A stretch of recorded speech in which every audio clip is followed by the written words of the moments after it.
I want to talk a little bit about how we think about innovation at Amazon.com and give you a couple of examples from the world. This is the wiffle ball, and the guy, his name is David Nelson Mulaney. And in 1953, he took a Coty perfume package, and out of frustration because his son had broken a window with a regular baseball, and created the wiffle ball. His son named it. This woman is named Betty Nesmith Graham. And she is, you will know of her accomplishment in just a moment if you don't recognize her name.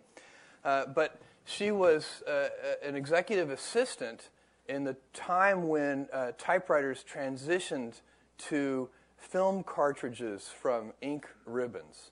And she was very annoyed. She was a great executive assistant, but she was a rather poor typist.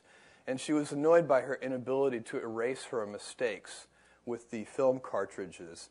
So she invented liquid paper, which after, she did this in 1956. And in 1975, she sold liquid paper to the Gillette Corporation for $47.5 million. So she did pretty well with her innovation. And by the way, it was just white paint. So there was no, she's a very, very clever person because there was no, special chemistry involved here. This was not a high-tech solution. But an extraordinary observation of a problem and a solution. Now, so sometimes people see the problem, and the problem is really annoying them, and then they invent a solution. Sometimes you can work this from the backwards direction. And in fact, in high tech, I think a lot of the innovation sometimes comes from this direction. You see a new technology, or there's something out there, some new understanding in the world, and you work backwards from a solution to find the appropriate problem. Carbon dating is a little bit like this. So, they'd always wanted this solution to be able to date things, but until they really understood radioactive decay, that wasn't possible to come up with that solution. So some new understanding, some new concept enters the world, and there are a lot of things like that in high tech. Another critical ingredient for anybody who would be innovative is persistence. And there are many examples of people being persistent in the world in order to make something work. This is one of my favorites. WD-40 was a small team, a small company of 3 people, got a government contract to develop some kind of coating that they could put on the skin of Atlas missiles while they sat in their silos to keep them from rusting.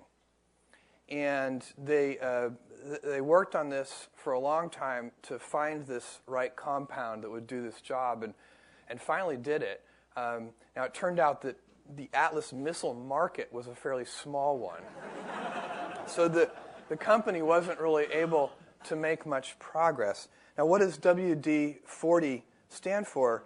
It stands for Water Displacement 40th Attempt. And that's the name right out of the lab book when they did all this work to invent WD-40.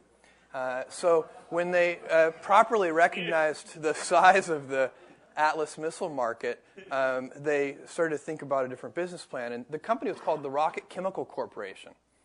And it was their only chemical, and it was their only product. And so about 10 years later, they renamed the company the WD-40 Company, and the rest is history. One of the most pernicious obstacles to invention is learned helplessness. So people get the problems that you encounter, if you encounter them for a long enough duration, humans, and actually biology in general, but humans in particular, are so remarkably adaptive that we pretty soon see right through the problems. We don't even notice them. And so great inventors and people who, they're very good at, ordinary things bother them. They wake up every morning and take a shower and they think, this shower is terrible. But it's very difficult to do that, to kind of push through this learned helplessness. You get used to something. Here's an example. This woman is named Mary Anderson, and Mary invented the windshield wiper. Let me get Mary's paper out here. Oh well, I don't know the story well enough. But Mary this was around 1913. And cars didn't have windshield wipers. In fact, when it rained, people would pull off to the side of the road, and they would take a rag and clean the windshield off, and they'd drive another mile and repeat this process.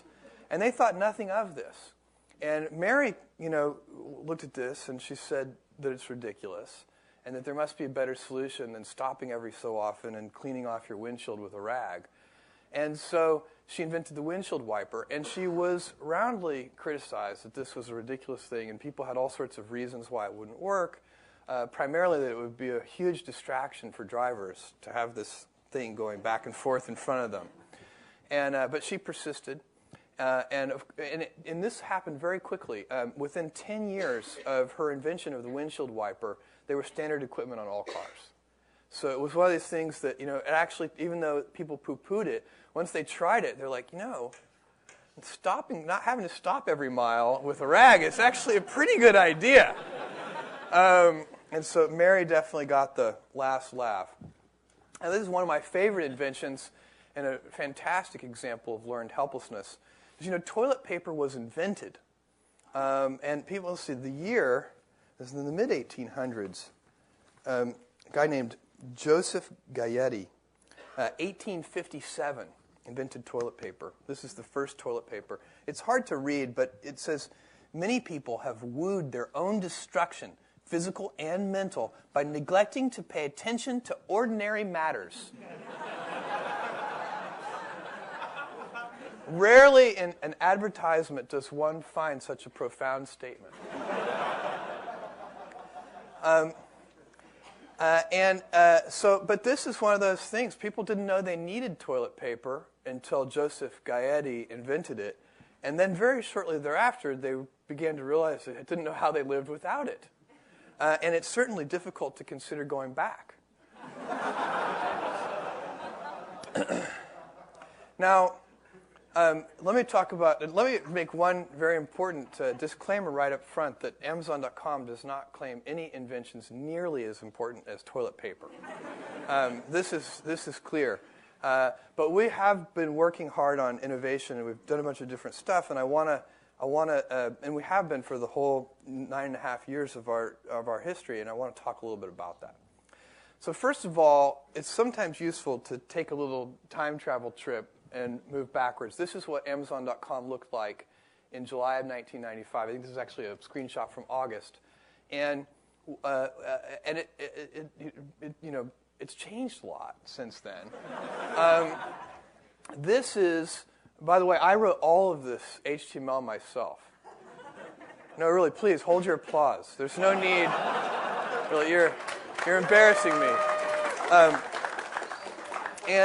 Notice some of the very obvious problems that this has. For example, there's no search box on this page. The search box is a click away. You have to click on, I think 1 million titles will take you there, or search Amazon.com's million title catalog. So this is what the website looks like today. And we invest about $250 million in the last year, about $200 million a year for several years now, $250 million in the last year on technology and content development. And so the website should be better. These are significant sums of money. The company has generated over the last 3 years $950 million in free cash flow in the context of investing $650 million in technology in that same period of time.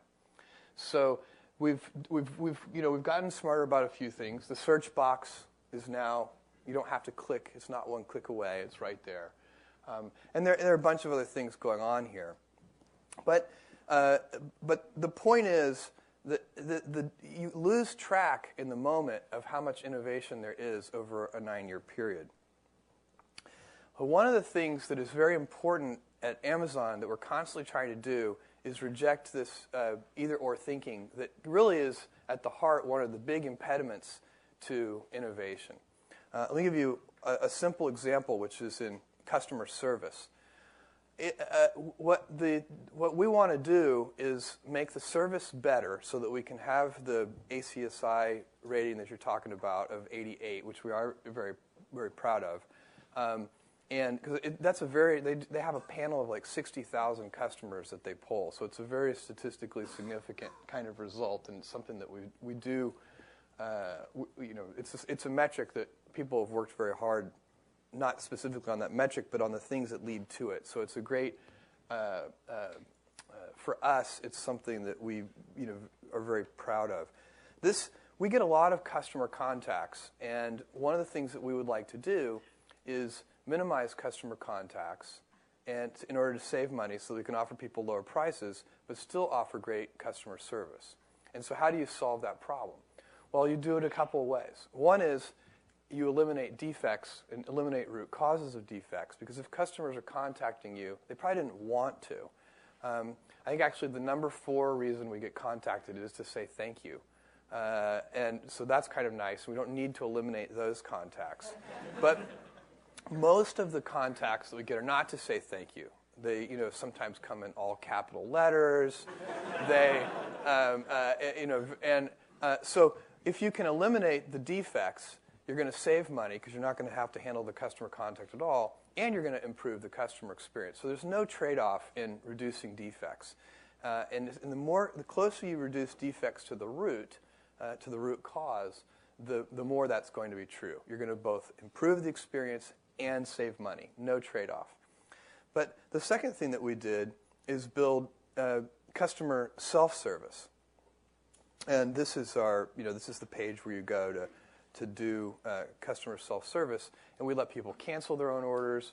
We let people consolidate orders and do all sorts of things, and change their shipping address and so on, and check on the status and when is my thing going to arrive, et cetera, et cetera.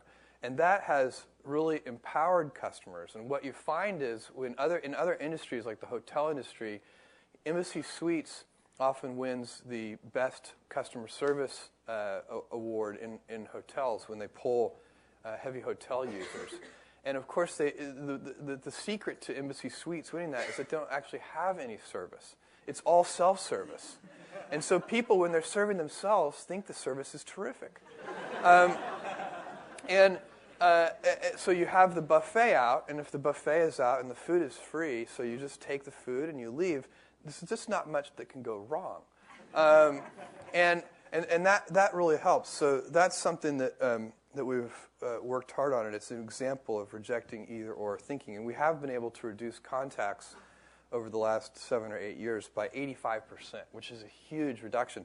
And that level of that driving down contacts per unit continues. The other thing you have to do if you're going to innovate, and that we try to do at Amazon.com, is maximize the rate of experimentation. So, and if you're going to do that, you have to make sure that your cost of doing experiments is low. If your cost of doing experiments is high, then you're only going to get to do, the company is only going to do a few experiments per year. And if you're doing a few experiments per year, you're going to have to do some kind of global prioritization to see which kind of experiments you can do. And that's going to have a couple of downsides. One is you're not going to do much experimentation. But the second is that the best, most inventive people in your organization are going to become frustrated because they're going to have to get, ultimately, if Amazon could only do 3 experiments a year, then if you wanted to do an experiment, you'd have to get my permission to do it. And I'm not scalable. So that is going to put a huge impediment in the way of invention. And if you want, on the other hand, if you want to make experimentation that everybody can do it and that doesn't take, the institutional apparatus doesn't have to approve every experiment, then you need to make the cost of experimentation low if you're still going to make it a reasonable thing to do and not irresponsible. I mean, you can't just if the cost of experimentation is high, you can't just say, yeah, this is going to cost $100 million to do this experiment, but go for it. So getting that cost low is key. And one of the things that we've done over the years is put a lot of effort into making sure that our infrastructure and the framework that operates our website and other parts of our business really make it easy for people to do experiments in a self-service way without coordination with the institutional apparatus. One of the great things about operating on the web is that you have so much the ability to collect data. And many things that in the physical world, because the cost of experiment would be high, you have to use judgment to decide those things. You have to use intuition to judge those things because you can't do the experiment at realistic cost. So you end up having to argue over it. And on the web, you can often just know the answer. So, a simple example, this was a control, this page, and you'll see the difference here. A new line is going to pop up. Want it delivered tomorrow, May 5th, order in the next 2 hours and 53 minutes, and choose one-day shipping at checkout. So this is an experiment we did about a year ago, and 50% of the customers saw it this way, and 50% of the customers saw it this way. And you can just literally measure the impact that this has on all sorts of important metrics, first and foremost, sales. So you can see just telling people that they should order in the next 2 hours and 53 minutes increase sales or decrease sales. And by how much? And is this worth doing? And is it worth pushing harder on? And so on and so on. So being able to do that kind of experiment and not having it be a big deal is really wonderful. Here's another example, an even simpler example. This is, customers who bought this also bought something that we're well known for. And this has been improved over the years dramatically. Here's a small example. This was tested too, although it's not the one I'm showing here. Is we added series to it so that here's an actual individual DVD, but here's series from different things. That was a successful experiment, so it stayed. One of the experiments that we ran with this customers who bought this also bought was it seemed very intuitive that if this works well, then adding images might make it work even better. So we added images. Turned out that it didn't make it work better. It made it work worse. And even though that's a little counterintuitive. I mean, to me, I can see it both ways, but that's kind of the whole point here. You have your a priori guesses, but then you actually validate them with real data. Here's another try at images. Since when this one didn't work, people said, well, maybe it's too clunky, maybe it's pushing things down below the fold. So this one was tried, but it also didn't work as well. So we stuck with this one. The other thing we try to do at Amazon.com is have a customer-centric obsession instead of a competitor-obsessed point of view. And by the way, it's not clear in all companies at all times that this is the right strategy. Competitor focus and, in fact, close following strategies can be very effective in certain business environments, and there's certainly nothing wrong with that. But in our industry, and given the DNA that we have inside the company, the kind of people that we've attracted over time are people who like to invent, people who like to pioneer. So we have the wrong culture to be close followers. So there's part of this that we are what we are, and we kind of have to stick with that and make the best of that. I actually think in our space, this is also very handy because the rate of change in the online world is so rapid that close following doesn't work as well as it might in a more stable industry that changes more slowly over time.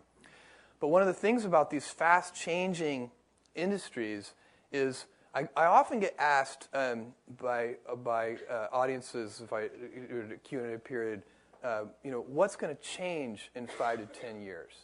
One of the questions that I rarely get asked, and I think is at least as important of a question, and maybe in some ways an even more important question, is what is not going to change over the next 5 to 10 years? And that's another reason why customer-centric strategies can be so powerful.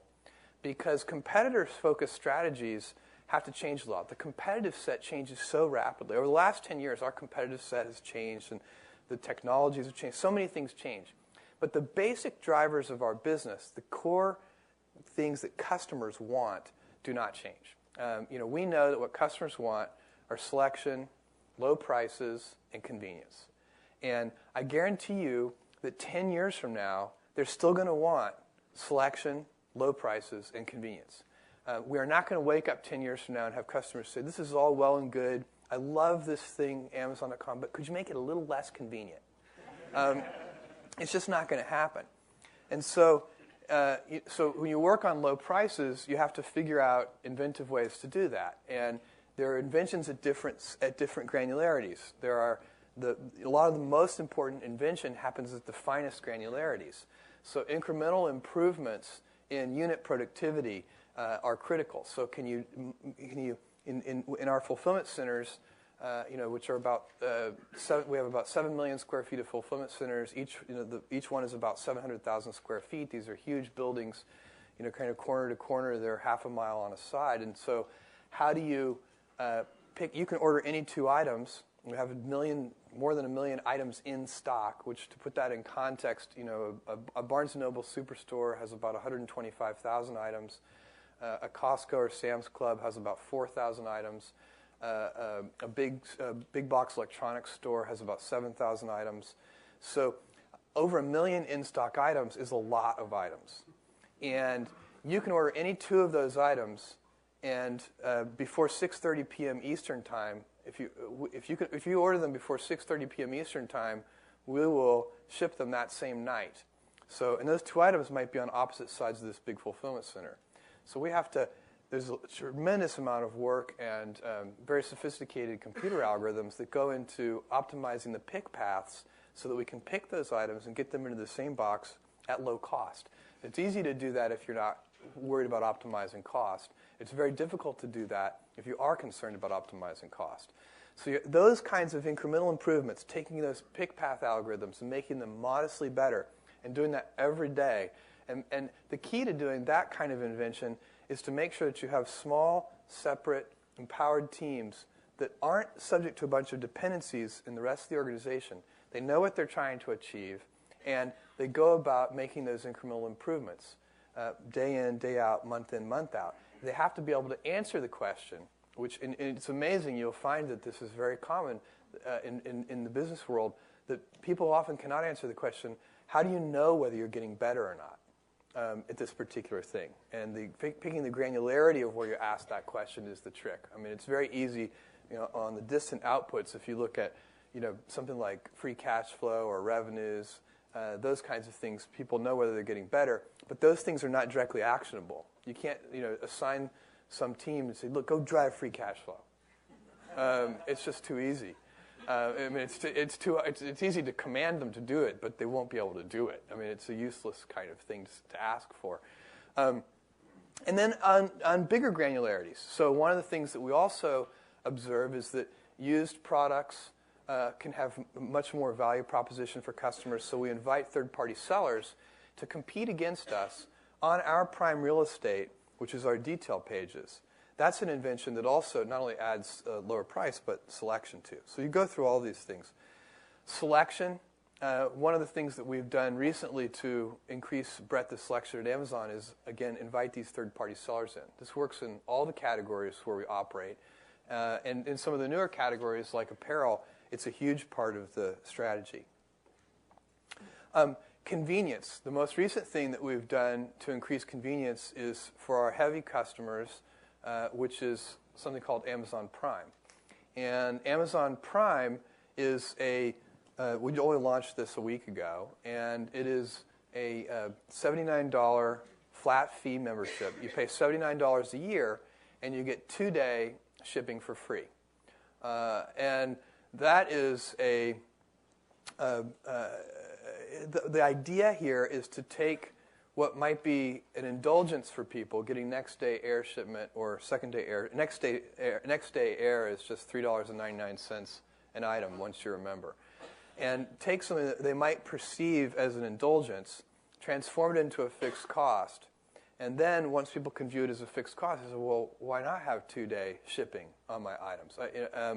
And so for a certain segment of customers, this is a very attractive proposition. And it's specifically for that segment of customers where convenience is most valued. So there's another segment of customers who are completely happy to wait 8 business days for the products. They'll use our Super Saver shipping offer, which is free. All they have to do is meet a $25 order hurdle.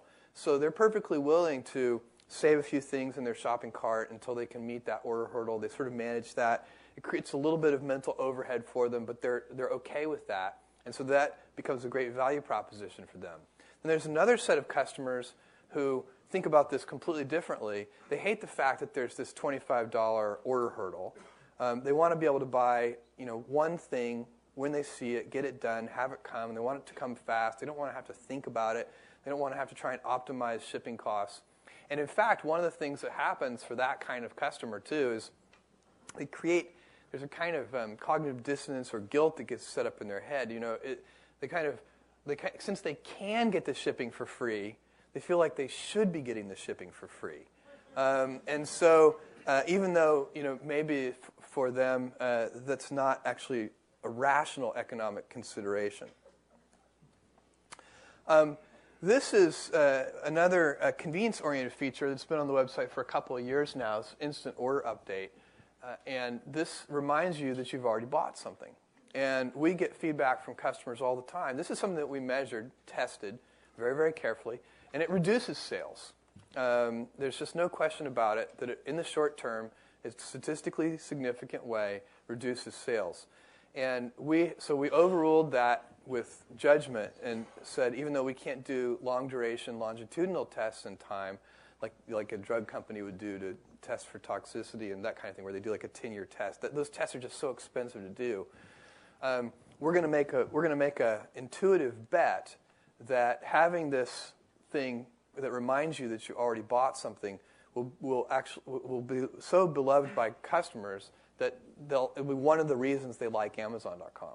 And so, and in fact, we do get tremendous anecdotal response back from customers saying they love this feature. Little, thank you notes saying I was about to buy the same music CD that I bought a year ago. And this is very real. I don't know, some people are more organized and have better memories than others. I definitely fall prey to this. In fact, just yesterday, I was reading a blog that mentioned a Walt Disney DVD back in the late 50s or early 60s, I can't remember when. Walt Disney was very interested in space, and he hired Werner von Braun and did a whole series of television specials about the exploration of space, starring Werner von Braun. And these things have been collected on a DVD, and I read about this on this blog, and I thought, my God, this is so cool. I have to buy this. And so I went to Amazon.com. Actually, they were an associate, and so they had a link handy for me, and I clicked right through to the detail page, and there was my instant order update. I had bought it a year ago. And I've never watched it. I bought it, and I must have, put it somewhere, and so now I'm going to go search for it. This is a real one, too. Drew, who's sitting down here, told me that he almost bought these earrings for his wife a second time. And is that a true story? So I think in that case, that was really a valuable service. Another convenience-oriented feature is giving people high-quality product information right on the detail page. And one of the great things about this is a piece of the detail page for the Segway, and it explains in great detail how the Segway works. And one of the great things about the online model that we use is that a lot of our best customer experience is a fixed cost. So if you have enough scale, if you have, so in the last 12 months, we have these 47 million customers who have purchased from Amazon.com. And if you have 47 million customers, you get to amortize that the cost of all this content across that very large customer base. And so there's a sense in which you can have your cake and eat it too. If you look in the physical world, at physical world retail stores, the kind of high-touch customer experience stores cannot have the lowest costs.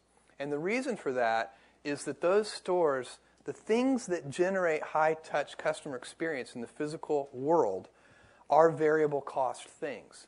So when you double your sales, you double those costs. our model, when you look at this kind of content or any of the software features that we provide, at instant order update, it's, somebody has to develop that and maintain it and make it work. But it would cost us the same to do that development if we had 1 million customers as it does if we have 47 million customers. So that aspect of our model, that we get to transform customer experience into a fixed cost instead of a variable cost, is really a key. It's underappreciated aspect of what we do. Now, this is also, for any company that wants to be innovative, absolutely critical thing to do, which is to not be distracted when people tell you that this is stupid and isn't going to work. And people are well-meaning, and entrepreneurs, and I've used that term in the most broad way, people who are building, people who are inventing, have to have this combination of stubbornness and flexibility. And the trick, of course, is knowing which to use when. But what you cannot do is be distracted by the outside world. You have to stay heads down, focused on customers, and not let external events distract you. And Amazon is a very good case of this. This is December of 1998. And actually, this is a phrase that, and I think Rob is in the audience, but this is not you, Rob. You didn't write this. But this is a case of, in 1997, Forrester Research coined this term. And Barnes & Noble had just launched their online store. And I thought that Forrester had a very good point. They were saying, Amazon is this 2-year-old company. They've had this nice 2-year run, but sort of now the big gorilla has come to town. And at the time, we had annual revenues of $60 million a year. We had 125 employees, and Barnes & Noble had 30,000 employees, and at that time, I don't know, $3 billion a year in sales. And so it didn't seem like an even fight. And they coined this term Amazon.toast. And it was widely picked up, and and it did bother. There's one feedback loop here that has to be managed, which is you have to make sure that that you have some all hands meetings and that you communicate to employees what they should they be worried about this or shouldn't they be worried about this. And in our case, I thought this was a very simple situation because I didn't think there was anything we could do about what our competitors were going to do. And so, we did have the all hands meeting, and I asked all of our 125 employees to be terrified and to wake up with their sheets drenched in sweat every morning. And I carefully specified sweat. But that they should be afraid not of our competitors, but they should be afraid of our customers, because our customers are the only ones who are going to ever give us money. And so that helps. It actually helps have that kind of customer focus because it helps you stay heads down. You don't get worried about what your competitors. Your competitors are going to do what your competitors are going to do. You can watch them. You can learn from them. But you can't let them set your strategy. You have to do what you're going to do, and you also can't let the media set your strategy. But you do see that happen. You can't let Wall Street set your strategy either. This is a year after Amazon.toast. This is May of 1999,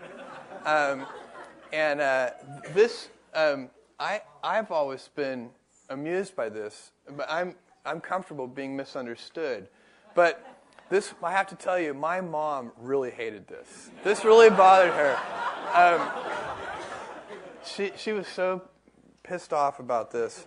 She just didn't like that caricature. It really bothered her. So, but anyway, you just have to ignore those outside influences. You can listen and kind of try to see if there's any kernels of truth that you can take and adapt. There's no reason to have a siege mentality. But those are the kind of reactions you see. You either see that people enter this sort of siege mentality with respect to external factors, or they're too responsive to these external factors. And the reality is, you have to take it with a grain of salt and re-examine your strategy, make sure that you really believe in it, it's the right one, and stick to it. That's the only way you can invent. Because invention always leads you down paths that people are going to think are weird. It's sort of obvious. This is that ACSI score. And it's actually 4 years running that we've had this highest score. So one of the things I mentioned is with the carbon dating and what happens in the online is in tech in general is you get so much change, and you have to sometimes look at the change and see what you can invent. So one of these things is Moore's law, which is remarkable, and its variance for bandwidth and storage. But if you look at disk space costs as an example, disk space is 30 times cheaper today than it was 5 years ago. And so, that's just what happens when things get twice as cheap every year for 5 years. And humans aren't good at thinking in those kind of, exponential terms. But this is really a big deal. And if you were to picture a physical store, when things change that rapidly, it actually creates a problem. You have to figure out what are we going to do with all that disk space. Because it's not, you can't just pocket the cost savings. You don't get enough value out of that. You have to say, well, if we can use 30 terabytes of disk, and that's a reasonable thing to spend money on now, what could you do that would actually benefit customers that use this 30 terabytes of disk? And one of the things that we did was Search Inside the Book, which uses about 30 terabytes of disk, because we keep the full images of all the pages, and we now have over 200,000 different books that are completely searchable, and you can view the actual images of the books. And that the good news about that is it's very beneficial to customers, and it soaks up a lot of this now almost free disk space that you can buy out in the world. Another example is A9. Let me just go here, which just launched, again, about a week ago, the A9 Yellow Pages. We do a search on optical. Oh, this regular mouse works too, and it's a lot easier to use. And one of the innovative things that the A9 team did for their Yellow Pages is take 20 million photos of over 1 million different businesses in 10 different cities. And they did that in a very cool way. I mean, here, if you go down the list here, this is optical in Seattle, but the map changes, the little numbers highlight as you go over, which I think is a nice user interface touch. But if we go down to Optical Illusions Inc., click on that. Takes you to a detail page for Optical Illusions Inc., and you can kind of stroll along the street here. So here is, and you can zoom in on this picture. And actually, this is kind of a cool picture because you can see in the reflection of this window, that's the vehicle that we took the picture from. And I like the way this guy is in motion. It's just kind of and you can't barely see her, but there's a woman behind him. You can just sort of see her shoes. This thing's only been up a week, but if you take 20 million photographs of 1 million different businesses, we've already gotten lots of contacts from people who found themselves in these pictures. And if they request to be removed, we remove them. But this is a pretty cool use of technology. And again, it's looking at what's changed in the world, because one of the most interesting things about this is how they did it. And you can keep going, by the way. I can click here, and it'll take me down the next street. I can just keep walking down this street. Okay, so how did they do this? Should I go back to the PowerPoint? All right. Here's the truck. There are more than one of these. That is a camera, a digital camera mounted on the top of the truck. And when they first started doing it, their first tests were done not with SUVs, but with regular cars. And the camera was not in any kind of enclosure. But they attracted too much attention, and people would like smile for the camera, or do more profane things for the camera. So they solved that problem by getting a taller vehicle and putting the camera in an enclosure so it just sort of looks like some luggage on the roof, and people don't notice it. So let's see. Here's one of you guys, if you've been to Times Square, you may have seen this guy. He's out there all the time. I think he's called the Naked Cowboy. He's been doing this for years and years and years. He's been there at least for 8 years, maybe longer, I don't know. And I think TGI Fridays has hired him now as a sort of mascot. But anyway, they captured the Naked Cowboy in Times Square. Is this when I go to the video? All right, let me see. We've got to do this the hard way because it's not working the easy way. All right, watch this. Let me pause this for a sec. Let me give you a little setup. So this is some of the actual footage from this camera. This is just to give you this is a camera that is connected to a laptop that has a GPS in it. And so the car just drives around, and the driver doesn't have to do anything except make sure all the equipment is running properly. And it just takes, a bunch of frames per second, and the car knows where it is at all times. So this now one of the cities that we did over 10 cities, but one of them was Washington D.C. And the driver, whose name is Josh in this case, had a fairly interesting experience because the camera broke. It needed some adjustments. It just got jiggled or something and needed to be fixed and remounted. So, which happens occasionally, so he didn't think anything of it. He stopped the car, he got out, and he started to fix the camera. But unfortunately for Josh, he happened to stop right in front of the State Department. And unfortunately, just to make matters a little more complicated, it was the day before the election. And so Washington was at its highest state of alert.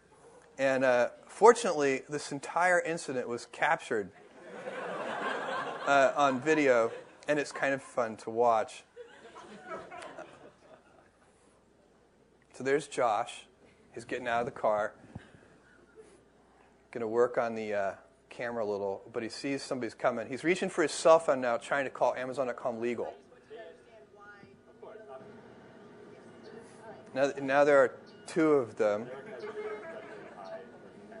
They're very curious why Josh is photographing the State Department. Here's the third one.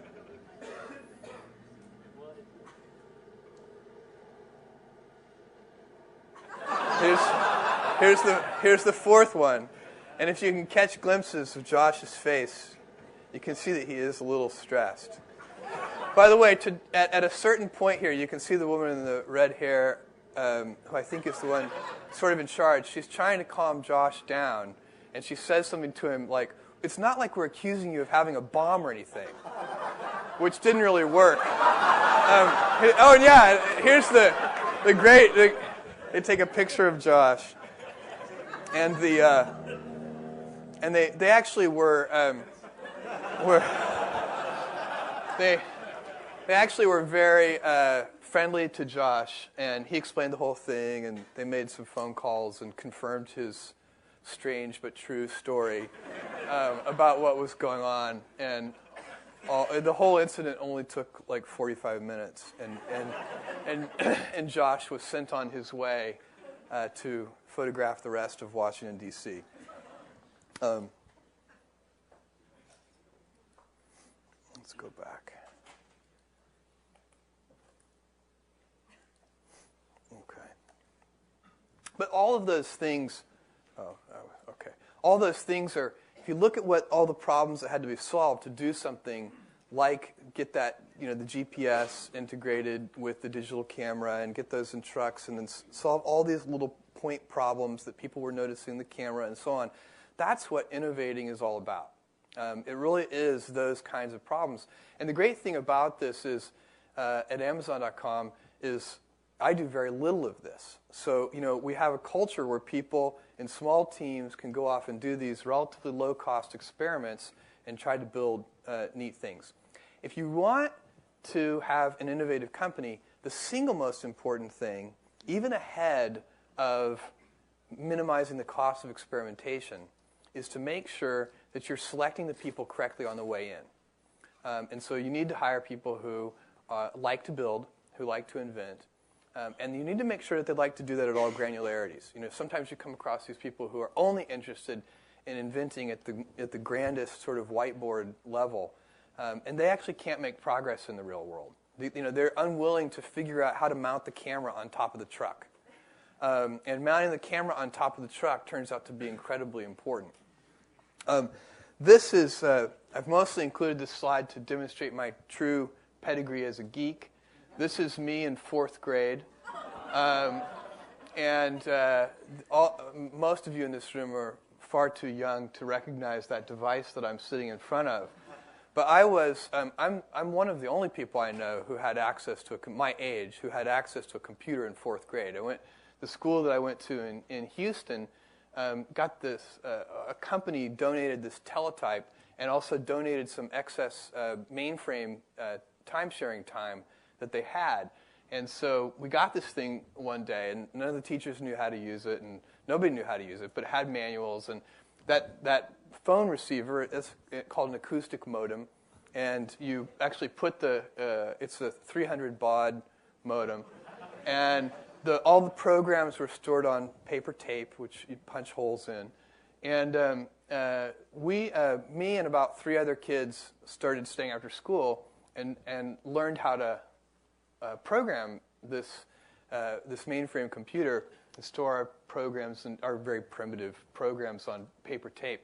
And that went on for several months until we discovered that the mainframe was pre-programmed to play Star Trek. And pretty much that's all we did with the computer after that. We would stay after school. The teachers were like, boy, these kids just love computers. It was this really cool Star Trek game where, it's all done on this teletype on paper, and it would print a little, I think it was a 9x9 grid, and somewhere in that 9x9 grid, an asterisk would be a star, and a plus sign would be a Klingon ship, and you had to it was a simulation game, and you had to you had limited resources, you had only so much power, and you had to decide how to allocate that power between shields and engines and phasers, and it was actually unbelievably fun. And but you've got to find people who are passionate about building. This is our first employment ad at Amazon.com. We posted this on Usenet, and we asked for exactly what we wanted. The technology, computer science people, and business people who are interested in technology have always been most important. So you must have experience designing and building large and complex yet maintainable systems, and you should be able to do so in about 1/3 of the time that most competent people think possible. And by the way, as a total aside, you'll see that the name of the company at the time was Cadabra. That was the first name of the company, and Cadabra was a terrible name because while driving across the country, as my wife driving, I called an attorney in Seattle and asked the attorney if he could incorporate the company so it would already be ready by the time we arrived. And he said, sure, this is no problem. By the way, this attorney was my friend's divorce attorney. So this wasn't like Wilson Sonsini or anything. This was, so he said, sure, what do you want the name of the company to be? And I, was all proud of myself for having anticipated that question. And I said, Cadabra. And he said, cadaver? And I thought, I knew right then that my name choice was not going to survive for long. I was like, no, cadaver, like abracadabra. And he was like, oh, okay. So he, about 3 months later, we changed the name to Amazon.com. And that was chosen because it started with the letter A, and at that time, all of the lists online were alphabetized, and it was also, the domain name was available, and it worked internationally, and it was short and easy to spell, so there were a whole bunch of good features of that.